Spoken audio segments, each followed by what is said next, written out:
జాతీయ పార్టీలైన కాంగ్రెస్, బీజేపీలో కుమ్మక్ రాజకీయాలు చేస్తూ ప్రాంతీయ పార్టీల అస్తిత్వాన్ని దెబ్బతీయాలని కుయుక్తులు పన్నుతున్నాయని BRS parliamentary party deputy leader, Rajya Sabha సభ్యులు వద్దిరాజు రవిచంద్ర మండిపడ్డారు. రాష్ట్రంలో అధికారంలో ఉన్న కాంగ్రెస్ పార్టీకి పాలన చేతకావడం లేదని, కేంద్ర ప్రభుత్వం తెలంగాణను అభివృద్ధి చేయడం లేదన్నారు. ఛోటాబాయ్ బడే భాయ్ ఒకటయ్యారని ముఖ్యమంత్రి రేవంత్ రెడ్డి 69 సార్లు ఢిల్లీ వెళ్లారని, ప్రధానమంత్రి నరేంద్ర మోదీ, హోంమంత్రి అమిత్ షాలను పలుమార్లు కలిశారని పేర్కొన్నారు. ఎంపీ రవిచంద్ర హైదరాబాద్ తెలంగాణ భవన్ తనను కలిసిన మీడియా ప్రతినిధులతో మాట్లాడుతూ రెండు జాతీయ పార్టీలు డైవర్షన్ పాలిటిక్స్ చేస్తున్నాయని చెప్పారు. ఇందులో భాగంగానే కేంద్ర మంత్రి బండి సంజయ్, రేవంత్ రెడ్డిలు బీఆర్ఎస్ అగ్రనాయకులను ఉద్దేశించి నోటికొచ్చినట్టుగా మాట్లాడుతున్నారని ఎంపీ రవిచంద్ర నిశితంగా విమర్శించారు. శాంతి భద్రతలను కాపాడాల్సిన గురుతర బాధ్యత కలిగిన Sanjay BRS working president KT రామారావుపై అనుచితమైన వ్యాఖ్యలు చేయడం తీవ్ర అభ్యంతరకరమన్నారు. రేవంత్ రెడ్డి ముఖ్యమంత్రి హోదాలో ఉండి ప్రతిపక్ష నాయకులను ఉద్దేశించి పేగులు తీసి మెడలో వేసుకుంటా, కన్నుగుండ్లలో గోళీలాడుకుంటా, తొండలెక్కిస్తానంటూ తొండి మాటలు మాట్లాడుతుండడం శోచనీయమని ఎంపీ వద్దిరాజ్ అన్నారు. ఈ విధమైన వ్యాఖ్యల్ని ఖండిస్తూ మాట్లాడితే ప్రతిపక్షానికి చెందిన నాయకులపై కేసులు బనాయించి దాడులకు దిగి వేధింపులకు పాల్పడుతున్నారన్నారు. ఎమ్మెల్యేలు గంగుల కమలాకర్, ప్యాడి కౌశిక్ రెడ్డిల అధికారిక క్యాంప్ ఆఫీసులు, వాహనాలపై దాడికి దిగి విధ్వంసం చేయడం హేయమైన చర్య అని ఎంపీ రవిచంద్ర అన్నారు. ఇది మంచి పద్ధతి కాదు, మంచి సాంప్రదాయం కాదు. అపోజిషన్లో ఉన్నప్పుడు అపోజిషన్ పార్టీలకు బాధ, కోపం, ఆవేశం ప్రజల తరఫున పోరాడే వాళ్ళకు ఉన్నదంటే ఓకే. మీరు అధికారం అనుభవిస్తూ పీఠ మీద కూర్చొని అందరినీ న్యాయం చేయాల్సిన వాళ్ళు మీరు కూడా ఇంత కోపం వస్తే మీరే బూతులు మొదలు పెడితే ఇక మాకు ఎట్లా ఉంటుంది? నేతలు మాటలు జారడం వల్ల ఇలాంటి పరిణామాలు జరుగుతున్నాయని చెప్పేసి ప్రజలతో 100% నేతలు మాటలు జారడం వల్లనే వాళ్ళు మొదలుపెట్టింది కాబట్టి ఇది అక్కడికి ఇక్కడ దాకా వచ్చింది. దీన్ని ఇకనైనా ఇప్పటికైనా అందరు ఆపాలని చెప్పేసి నేను మనస్ఫూర్తిగా కోరుకుంటూ, ఇది మంచి చర్య కాదు. బండి సంజయ్ గారు కూడా లాంగ్వేజ్ మార్చుకోవాలి. ఈ దాడులను బీఆర్ఎస్ పార్టీ తీవ్రంగా ఖండిస్తున్నాం. ఎందుకంటే ఒక సహాయ మంత్రిగా ఉన్నావు, హోమ్ మినిస్టర్గా ఉన్నావు, నువ్వు ఏం చెప్తావు దేశంలో, ఏం మెసేజ్ ఇస్తావు? నీ కాన్స్టిట్యున్సీలోనే నీ సొంత ఇంటి ముందే నీ సొంత ఆఫీస్ పక్క నుంచే గొడవలు సృష్టిస్తున్నావు అంటే ఏం మెసేజ్ పోతుంది? అందులో ప్రైమ్ మినిస్టర్ ప్రోగ్రామ్ ఉంది, 2 రోజుల తర్వాత వచ్చే ప్రోగ్రామ్. దీనికి ఆయనే సమాధానం చెప్పాలి, ఆయనే వివరణ ఇవ్వాలి. బీఆర్ఎస్ పార్టీ ఇలాంటి దాడులకు ఎప్పుడు భయపడే క్వశ్చనే. బీఆర్ఎస్ పార్టీని ఏమైనా టార్గెట్ చేస్తున్నారు? ఖచ్చితంగా ఛోటాబాయ్ బడాబాయ్ కలిసి ప్రయాణం చేస్తున్నారు. అక్కడ మోడీ గారు, ఇక్కడ రేవంత్ రెడ్డి గారు కలిసి ప్రయాణం చేస్తూ మీరున్నా పర్వాలేదు, మేమున్నా పర్వాలేదు, కానీ బీఆర్ఎస్ పార్టీని ఇబ్బంది పెట్టాలని, ఖతం చేయాలనుకుంటున్నారు. కానీ బీఆర్ఎస్ పార్టీని ఎవరు ఖతం చేయలేరు, ఎవరు కూడా ఏం చేయలేరు కూడా. ఖచ్చితంగా గోడకు కొట్టిన రబ్బర్ బంతిలాగా ఉవ్వెత్తున వస్తూ ఖచ్చితంగా 3వసారి కేసీఆర్ గారు ముఖ్యమంత్రిగా చూడబోతున్నాం. తెలంగాణ రాష్ట్రంలో ఉన్నటువంటి విపరీతమైన పరిస్థితులు, దాడులే కాదు, రైతులు పిట్టలాగా చచ్చిపోతున్నారండి. 60 రోజుల నుంచి రైతులు మొక్కజొన్నలు, ధాన్యాలు కళ్ళాల రోడ్ల మీద పోసుకొని కూర్చుంటున్నారు, చనిపోతున్నారు. నీళ్ళ ఫెసిలిటీ దాని మీద దృష్టి పెట్టకుండా ఇవేంది చిలిపి గొడవలు. బండి సంజయ్ గారు కూడా అవసరమైతే ముఖ్యమంత్రిని నిలదీయాలి, రోడ్ల మీద పోవాలి, మొక్కజొన్నలు కాంట పెట్టుకోమని చెప్పాలి, ధాన్యం కొనుగోలు చేయాలి. వాటి మీద లేకుండా కౌశిక్ రెడ్డి మీద, బీఆర్ఎస్ పార్టీ మీద, కేటీఆర్ గారి మీద ఏంది మీకు చేసేది? అభివృద్ధి మీద లేదు కానీ ఓన్లీ దూషణల మీదేనా? ఇది మంచి పద్ధతి కాదని నేను తీవ్రంగా ఖండిస్తున్నాను. వారి అధికార క్యాంప్ ఆఫీస్లో కౌశిక్ రెడ్డి గారు ప్రెస్ మీట్ పెట్టుకున్నారు. కమలాకర్ గారు వాళ్ళ కుటుంబంతో తిరుపతి దర్శనానికి వెళ్ళారు. మనం రీసెంట్లీ పెళ్ళారు కదా బావగారు, అక్కడికి వెళ్ళారు కమలాకర్ గారు. సరే ఆయన ప్రెస్ మీట్ పెట్టుకున్నాక బండి సంజయ్ గారు మాట్లాడే మాటలు కానీ, రేవంత్ రెడ్డి గారు మాట్లాడే మాటలు కానీ కనీసం వినడానికి కూడా మనకు బాధ అనిపిస్తుంది. అట్లాంటి దూషణలు, చావులు, ఇక పుట్టుకల గురించి గలీజ్గా మాట్లాడే మెంటాలిటీ వాళ్ళిద్దరు ఏం మాట్లాడినా, వాళ్ళు బురదలో వేసిన వాళ్ళు ఏమన్నా కూడా, వాళ్ళు ఏం మాట్లాడినా మనం అని మాట్లాడదు. మనం ఏదనంటే మాత్రం వాళ్ళకు పొడుచుకొస్తుంది రేషం. దాంట్లోంచి మన కేటీఆర్ గారి మీద అనుచిత వ్యాఖ్యలు చాలా చేశారు. పుట్టుక గురించి కూడా మాట్లాడినటువంటి బండి సంజయ్ గారు, ఆయన ఒక కేంద్ర హోంశాఖ సహాయ మంత్రి అనే హోదా కూడా మర్చిపోయి తీవ్ర పరుష పదజాలాన్ని వాడుతున్నారు. ముందు ఆయన ఫస్ట్ ఆ లాంగ్వేజ్ భాషను మార్చుకొని మీరు రాజకీయ ప్రతి విమర్శలు జరుగుతుంటాయి, కానీ పర్సనల్గా ఇంకా ఫ్యామిలీలలో ఇబ్బంది పడే మాటలు అవి ఖచ్చితంగా తప్పు. దాన్ని నేను తీవ్రంగా ఖండిస్తున్నాను.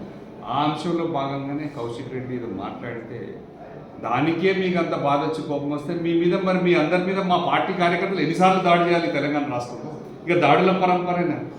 మరి ఎల్లుండి దాకా దాడులు చేసుకుందాం, ఒకరికొకటి చేసుకుంటానికి సిద్ధం అంటే చెప్పండి. ఎల్లుండి ప్రైమ్ మినిస్టర్ ముందు కూడా కొట్లాడుకోవాల్సి వస్తుంది. మరి మీరే హోంశాఖ సహాయం, మీరు శాంతి భద్రతలు కాపాడాల్సిన ఒక కేంద్ర మంత్రి పొజిషన్లో ఉండి, మీరు అధికారం రాజ్యాంగబద్ధమైన గౌరవప్రదమైన పొజిషన్లో ఉండి కూడా మీరే అల్లర్లను రెచ్చగొడుతున్నారంటే ఈ రాష్ట్రం, ఇది ఒక రాష్ట్రానికి ఈ రాష్ట్రానికి నిజంగా కూడా తెలంగాణ రాష్ట్ర ప్రజలందరూ కూడా తెలుసుకోవాల్సిన అవసరం. నిన్ననే రైతుల బాధ, గోసెన్ తెలంగాణ రైతులందరూ పడుతున్న బాధను వివరించారు. దాని మీద బీజేపీ స్పందించారు. ముఖ్యమంత్రి గారిని నిలదీయరు, ముఖ్యమంత్రి గారిని నిలదీసి అడగరు, దాని మీద మాట్లాడరు. ఏదో మాట్లాడిన దాని మీద మాట్లాడి దాడికి చేస్తారు. దాడికి ప్రతి దాడులు ఖచ్చితంగా ఉంటాయి. ఇది కాదు. కేసీఆర్ గారు ఖచ్చితంగా మా అందరికీ నేర్పించింది బీఆర్ఎస్ పార్టీ శాంతిగా ఉండండి, ఓపికగా ఉండండి. హరీష్ రావు గారి ఇంటి మీద దాడి చేస్తారు, కమలాకర్ గారి ఇంటి మీద దాడి చేస్తారు, ఖమ్మం పోతే హరీష్ రావు గారి వెహికల్ మీద రాళ్ళు వేస్తారు. ఎక్కడికి పోతే అక్కడ బీఆర్ఎస్ పార్టీ నాయకులను, ఎమ్మెల్యేల మీదనే దాడి చేస్తే, చివరికి అధికార క్యాంప్ ఆఫీసుల మీద కూడా దాడి చేస్తే, ఇంకా మీ బీజేపీ పార్టీ అధికారంలోకి వస్తే ఎట్లుంటుందో తెలంగాణ రాష్ట్ర ప్రజలు ఆలోచించుకోవాలి. వాళ్ళకు ఓట్లేస్తే ఎట్లుంటుంది. కాంగ్రెస్ పార్టీ, బీజేపీ పార్టీ కలిసి ప్రయాణం చేస్తున్నాయి. వాళ్ళిద్దరు కలిసి ప్రయాణం చేసి బీఆర్ఎస్ పార్టీని రాకుండా అడ్డుకుందామని ప్లాన్ చేస్తున్నారు. కానీ తెలంగాణను తెచ్చి ఖచ్చితంగా బ్రహ్మాండంగా 10 ఏళ్ళు పాలించినటువంటి రైతులను ఇంత ఇబ్బంది పెడుతున్నారు, రైతులను పెడుతున్నారు ఈ ప్రభుత్వాలు. అవన్నీ కూడా కేసీఆర్ గారు తీర్చిన గతం ఉంది. మళ్ళీ కేసీఆర్ గారిని ఆదరిస్తారు తప్ప ఈ రాష్ట్ర ప్రజలు మీకేదో నోరు ఉందని చెప్పేసి, మీ చేతిలో అధికారం ఉందని చెప్పేసి పిచ్చి పిచ్చిగా చేస్తే ప్రజల ముందు, ప్రజాక్షేత్రం ముందు మీకు శిక్ష పడక తప్పదు. ఈ కరీంనగర్ దాడిని మేము తీవ్రంగా బీఆర్ఎస్ పార్టీ ఖండిస్తాం. మీరు రాష్ట్రంలో పార్టీ లీడర్గా ఉన్నారు. ఇలా 10వ తేదీన హైదరాబాద్కు మోడీ వస్తున్నారు. ఇంతకుముందే అమరావతి రాజధానికి శాశ్వత హోదా కల్పించే విషయంలో రాజ్యసభలో మీరు మాట్లాడారు. కేరళ సిద్ధికాటి గురించి మాట్లాడారు, భద్రాచలం 5 పంచాయతీల గురించి మాట్లాడారు. తెలంగాణకి ఇప్పటివరకు 12 ఏళ్ళలో ఒక్క ప్రయోజనం కూడా జరగలేదు. దీనిపై బీఆర్ఎస్ భవిష్యత్తు ఏ విధంగా పడుతుంది? ఖచ్చితంగా మేము నిలదీస్తూనే ఉన్నాం. కనీసం 8 మంది లోక్సభలో బీజేపీ ఎంపీలు, కాంగ్రెస్ ఎంపీలు ఉంటే కూడా సూర్య తేజస్వి బెంగళూరు ఎంపీ మాట్లాడుతూ పాకిస్తాన్తో పోలిస్తే కూడా ఇమ్మీడియట్గా స్పందించలే. మేము స్పందించిన తర్వాత, ఆయన వివరణ ఇచ్చిన తర్వాత అప్పుడు తెల్లారి ప్లకార్డు పట్టుకొని పార్లమెంట్ మెట్ల మీద కూర్చోవడం కానీ చేయడం కానీ జరిగింది. ఖచ్చితంగా కూడా బీఆర్ఎస్ పార్టీ లోక్సభలో అయినా ఉండాలి, రాజ్యసభలో అయినా ఉండాలి. ఇక్కడ కూడా అధికారంలో బీఆర్ఎస్ పార్టీ ఉంటేనే తెలంగాణ ఆత్మగౌరవం నిలబడుతుంది. మిగతా రాష్ట్రాల ముందు కానీ దేశంలో నెంబర్ 1గా తీర్చిదిద్దినటువంటి తెలంగాణ రాష్ట్ర పరువును ఎక్కడ కూడా వీళ్ళు కంటిన్యూ చేస్తలేరు. పెంచిన పరువుని, ఇమేజ్ని కంటిన్యూ చేయకుండా దిగజారుస్తున్నారు. ఈ రైతుల సమస్యలను సాల్వ్ చేస్తలేరు. తీసుకెళ్ళి ఎక్కడో మళ్ళీ ఇంకేదో తుమ్మిడేటి మీద ఇంకో ప్రాజెక్ట్ కట్టాలంటారు. ఇంత పెద్ద ప్రాజెక్టు కడుతుంటే, కాళేశ్వరం కడుతూ 93,000 కోట్ల ప్రాజెక్టు కడుతున్నప్పుడు కూడా ఏ ఒక్క స్కీమును కూడా ఆపలేదు కేసీఆర్ గారు. స్కీములు కంటిన్యూ చేసుకుంటూ, ప్రజలను తెచ్చుకుంటూ, రైతులకు న్యాయం చేసుకుంటూ, అనేక సంక్షేమ పథకాలు కంటిన్యూ చేసుకుంటూ ఇటు ప్రాజెక్టు కట్టింది తప్ప రైతులను కానీ ప్రజలను కానీ ఇబ్బంది పెట్టి కట్టలేదు. ఇది ఒక పక్క సంక్షేమం చేసుకుంటూ ఇంకో పక్క అభివృద్ధి చేసింది. అది కేసీఆర్ గారు దివ్య కృషి, దూరదృష్టి. దాన్ని ముందుకు తీసుకెళ్తారు. ఖచ్చితంగా తెలంగాణ రాష్ట్ర ప్రజలు సిద్ధంగా ఉన్నారు. ఇలాంటి కరీంనగర్ దాడులకు బీఆర్ఎస్ పార్టీ భయపడదు. ఇది మంచి చర్య కాదు, దాన్ని తీవ్రంగా ఖండిస్తుంది. వారు చేసిన మాటలు ఎప్పటి నుంచో చూస్తున్నారు. ఇక్కడి నుంచి రేవంత్ రెడ్డి గారు, కేసీఆర్ గారిని అనేక మాటలు, చనిపోవడాల నుంచి గుడ్లు బీగుతా, గోళీలు ఆడతా, పేగులు మెళ్ళు వేసుకుంటాను వీరు మొదలుపెట్టారు. ఆయన ఏమో కేటీఆర్ గారిని జన్మం గురించి, పుట్టుక గురించి మాట్లాడడానికే నాకు మంచిగా అనిపించింది. అట్లాంటి వ్యక్తిగత గలీజ్ దూషణలు మాట్లాడినటువంటి బండి సంజయ్ గారు ఒక సెంట్రల్ మినిస్టర్ అనేది కూడా మర్చిపోయినట్టు. ఇలాంటి మాటలు మాట్లాడితేనే రైవలరీ వస్తుంది, నాకు ఓట్ బ్యాంక్ పెరుగుతుంది అనుకునేది తప్పు. డీసెంట్గా ఉండాలి, హుందాగా ఉండాలి. అపోజిషన్లు ఉంటే కోపాలు వస్తాయి, రోషాలు వస్తాయి, ఏం చేస్తలేని బాధ ఉంటుంది. మీరు అధికారంలో ఉండి ఒక కేంద్ర హోంమంత్రి, సహాయ మంత్రిగా ఉన్న మీరు, ముఖ్యమంత్రి పీఠంలో కూర్చున్న రేవంత్ రెడ్డి గారు ఇవి మొదలుపెట్టింది బూతుల పంచాంగం వాళ్ళే. వాళ్ళు ఆపాలి, దీన్ని ఖచ్చితంగా వాళ్ళు మారాలి. రాష్ట్ర అభివృద్ధి మీద కాన్సన్ట్రేట్ చేయకుండా పిచ్చి పిచ్చిగా మాట్లాడాలి, డైవర్షన్ చేయడాలు.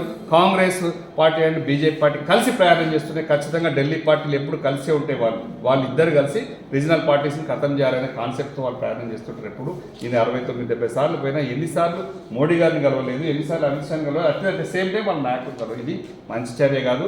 బీఆర్ఎస్ పార్టీ ఖచ్చితంగా ఒకటి తీవ్రంగా ఖండిస్తున్నాం. కరీంనగర్ కమలాకర్ గారి అఫీషియల్ క్యాంప్ ఆఫీస్ మీద దాడి అంటే, మీరు సెంట్రల్ హోమ్ మినిస్టర్, మీరు డిప్యూటీ సహాయ శాఖ మంత్రిగా ఉండి శాంతి భద్రతలు కాపాడాల్సిన మీరే, మీ మనుషులే ఈ దుశ్చర్యకు పాల్పడడాన్ని మేము తీవ్రంగా ఖండిస్తున్నాం. ప్రైమ్ మినిస్టర్ మోడీ గారు కూడా ఈ చర్యను ఆలోచించాలి, ఖండించాలి. ఎందుకంటే మీ పార్టీ కూడా ఖండించాలి. ఎందుకంటే ఉంటాయి, మాట్లాడతారు రాజకీయాల విమర్శలు, ప్రతి విమర్శలు ఉండాలి. ఈ హద్దులు దాటి క్యాంపస్ల మీద దాడులు, ఇళ్ల మీద దాడులు, ఎక్కడ పడితే అక్కడ దాడులు, కార్ల మీద దాడులు, ఇదేం చర్యలండి? ఇది బీజేపీ పార్టీ అయినా కాంగ్రెస్ పార్టీ అయినా ఖచ్చితంగా బుద్ధి తెచ్చుకోవాలి. వీళ్ళు మీకు ప్రజాక్షేత్రంలో శిక్ష పడక తప్పదు. తెలంగాణ రాష్ట్రంలో ఉన్నటువంటి ప్రజలందరూ కూడా గమనిస్తున్నారు. ఓటర్లే కాదు, రైతులు కాదు, మేధావులు, మొత్తం అందరూ రాజకీయ నాయకులు. ఇలాంటి దాడులు కేసీఆర్ గారు 10 ఏళ్లలో ఏ ఒక్కరోజు కూడా ఇలాంటి చర్యలు జరగలేదు కూడా. ఇది వీళ్ళ అధికారంలో కాంగ్రెస్ పార్టీ 2.5 ఏళ్ళు కంప్లీట్ చేసింది. రైతుల సమస్యలు పట్టించుకోలేదు. గోడున పిట్టల్లాగా చచ్చిపోతున్నారు, ఎండల్లో కూలిపోతున్నారు, అక్కడ శవాలైతే వెళ్తున్నారు. ఆడ ఎండల్లో కళ్ళాలలో కూర్చొని నీళ్లు కూడా ఫెసిలిటీ లేక బాధతో ఇళ్లలో ఉండలేరు. కళ్ళాల మీద, రోడ్ల మీద, మార్కెట్ల మీద మొక్కజొన్నలు, ధాన్యం కాపలాలు వస్తూ ఇళ్లలో ఓట్లే, వాళ్ళకి తిండి లేదు, మంచినీళ్ళ ఫెసిలిటీ లేదు. వాటి మీద ఫోకస్ చేయకుండా అనవసరంగా దాడులు ఏంటండి? దాడుల మీద ఫోకసు, లేదంటే బూతుల మీద ఫోకసు, డైవర్షన్ రాజకీయాలు ఇవన్నీ. పాలన చేతగాక ఈయన, అభివృద్ధి చేతగాక ఆయన ఏం పట్టించుకోక, రీఆర్గనైజేషన్ విభజన చట్టంలో ఉన్న హామీలు తేవడం చేతగా దానికి ఆయనకు ఏ ఒక్క ప్రాజెక్టుకు జాతీయ హోదా ఇవ్వడం చేత కాదు, తేవడం చేత కాదు ఆయనకు. ఈ బూతుల పంచాంగంతో, ఈ దాడులతో భయపడే వాళ్ళు లేరు. మొన్న బండి సంజయ్ 24 hours టైం ఇచ్చారు కేటీఆర్కి నిరూపించాలి చేసినటువంటి ఆరోపణలు. లేదంటే కేటీఆర్ తండ్రికి పుట్టినట్టుగా స్టేట్మెంట్. దాని తర్వాత అది జరిగిన 24 గంటల లోపల ఈ దాడి కౌశిక్ రెడ్డి చేసినటువంటి కామెంట్స్, గన్ కల్చర్ పెరిగింది, కేంద్ర మంత్రి బండి సంజయ్ రాజీనామా చేయాలనేటువంటి డిమాండ్, ఇది ఉధృతం దారితీసిందా? ఏం తప్పేం మాట్లాడలేదు కౌశిక్. నిలదీసే ప్రయత్నం చేస్తున్నాం. మేము అపోజిషన్ పార్టీలో ఉన్నాం. మీ మాటల్ని, మీరు మాట్లాడిన మాటలకేమో మేము బాధపడవద్దు, కానీ మేము చిన్న మాటలంటే మాత్రం మీకు రోషాలు వస్తున్నాయి. ఇది మంచి పద్ధతి కాదు, దీన్ని స్టాప్ చేయాలి. మీరు అధికారంలో అనుభవించుకుంటూ ఇంత పెద్ద హోదాలు ఉన్న మీరే మారకపోతే ఇక మామూలు ఎట్లుంటారు? ఇట్లాగే కొట్లాడుకుంటారు, ఇట్లాగే కొట్టుకుంటారు. తెలంగాణలో ఉన్నటువంటి మంచి వాతావరణం పాడైపోతుంది. దీన్ని డిస్టర్బ్ చేస్తున్నారు. ఎక్కడికైనా 28 రాష్ట్రాల ప్రజలు తెలంగాణ రాష్ట్రంలో ప్రతి జిల్లాలో, కరీంనగర్లో కూడా అనేక రాష్ట్రాల ప్రజలు సెటిల్ అయినారు. ఇట్లా చేసుకుంటూ పోతే ఎక్కడో అక్కడ వెళ్ళిపోతారు. ఇది మంచి పద్ధతి కాదు, దీన్ని తీవ్రంగా ఖండిస్తున్నాం. మీరు రీఆర్గనైజేషన్ యాక్ట్లో ఉన్నదాన్ని పెట్టండి. కాజీపేట మీరు రైల్వే కోచ్ ఫ్యాక్టరీ తేండి, ఓన్లీ మ్యానుఫ్యాక్చరింగ్ యూనిట్ తెచ్చారు. ఒక డివిజన్ ఏమంటే ఇవ్వరు. బయారం స్టీల్ ఫ్యాక్టరీ తేరు. జాతీయ హోదా ఏ ప్రాజెక్టుకి? ఆ భద్రాచలం దగ్గర ముంపు పోయినటువంటి 5 గ్రామాలు కానీ 7 మండలాల మీద ఉండదు. మీరు లోక్సభలో కూర్చుంటారు. వీటి మీద పెట్టండి ఫోకస్. మీకు ఒక మంత్రి పదవులను దీని మీద తేండి. తెలంగాణ రాష్ట్రాన్ని గుర్తుంచుకునేలా ఒక పెద్ద హోదా, ఒక జాతీయ హోదా, ఒక ప్రాజెక్టుకు డబ్బులు తేండి. అభివృద్ధి మీద పెట్టండి. ఇదేంటంటే చిల్లర పని.